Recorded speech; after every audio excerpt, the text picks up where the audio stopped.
Magandang araw sa lahat.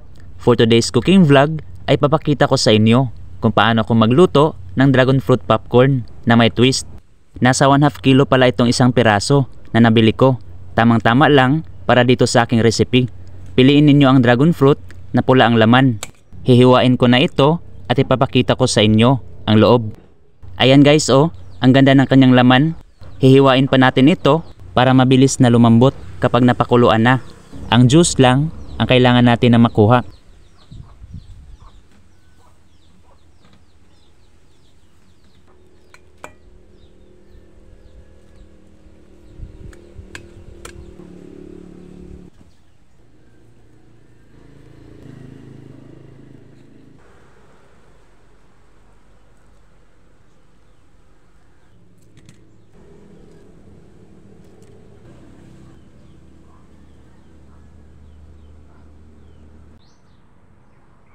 Ang sunod na step ay magluto tayo ng popcorn.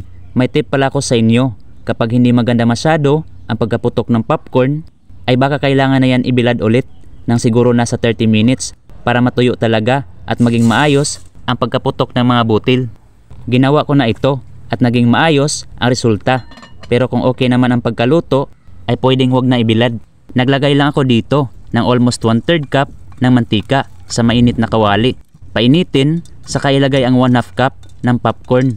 Lutuin ito hanggang sa almost wala nang puputok.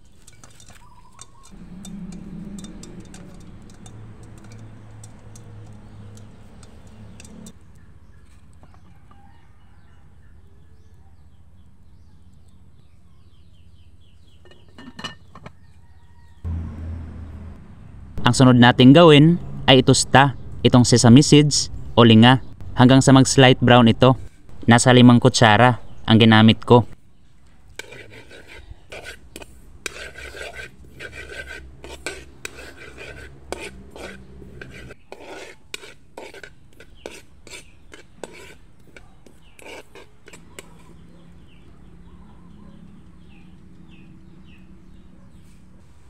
Dito na tayo sa pagluluto ko ng pangcoating. Una nating gawin ay pakuluan muna itong mga hiniwang dragon fruit. Durog-durogin natin para madaling lumambot. Nasa 1 cup na tubig ang ginamit ko dito. Huwag patagalin ang pagpakulo nito. Kapag matingkad na ang kulay ng tubig ay okay na. Palamigin ito at ulit-ulitin ang pagsala hanggang sa purong liquid o juice ang ating makuha ng walang mga buto.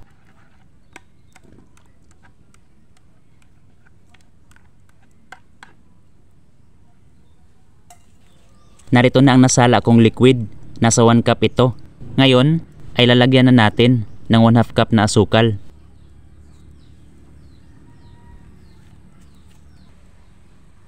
Konting asin.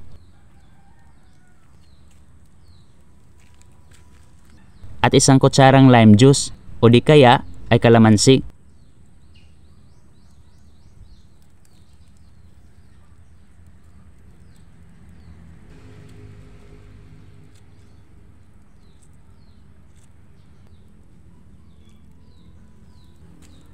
Haluin ito at lutuin hanggang sa medyo sticky na ang mixture.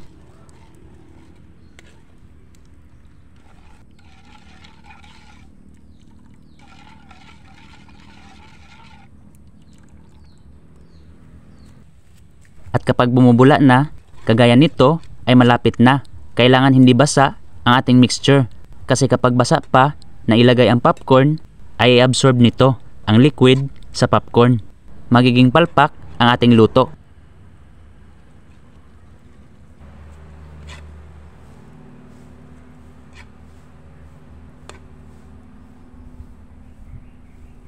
Ganito dapat ang itsura sa eksaktong lapot ng mixture.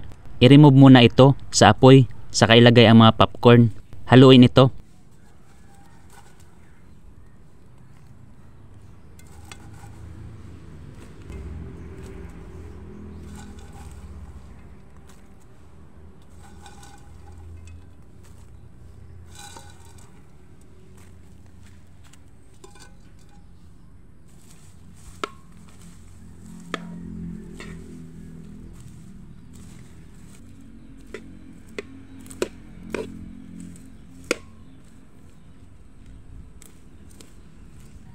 Ngayon naman ay babalik ulit natin sa apoy para mas kumapit pa ang dragon fruit coating sa popcorn.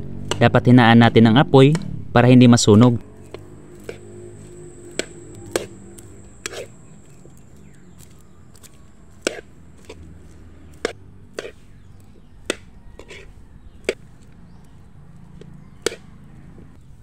Ayan na guys, gumaganda na ang itsura.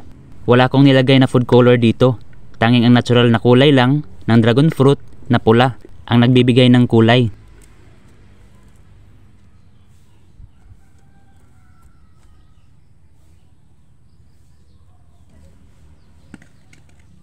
Ang panghuling step ay lagyan ito ng natustang sesame seeds, saka haluin ng mabuti.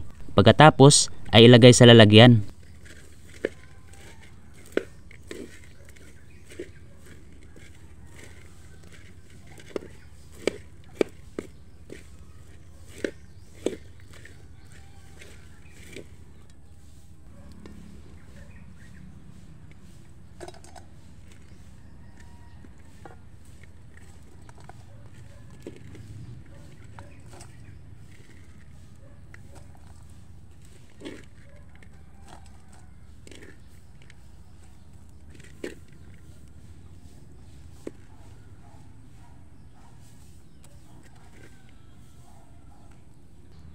At narito na ang aking dragon fruit popcorn. Napakaganda ng kulay nito.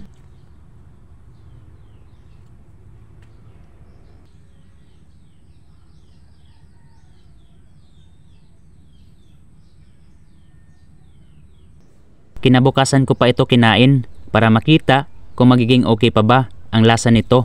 Naglagay ako ng cling wrap para hindi mapasukan ng hangin. Pinalamig muna ang popcorn ng ilang minuto sa katakpan nitong cling wrap.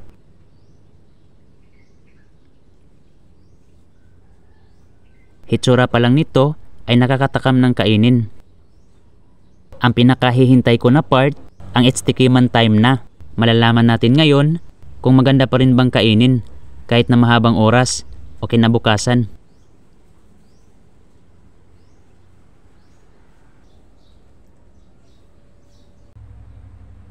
So titikman ko na ngayon itong aking naluto na dragon fruit popcorn. Kaya kain tayo guys.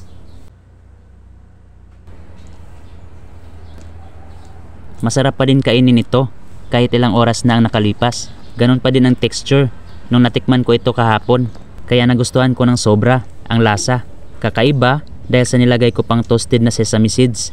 Kaya try nyo din ito. Ang sarap niya.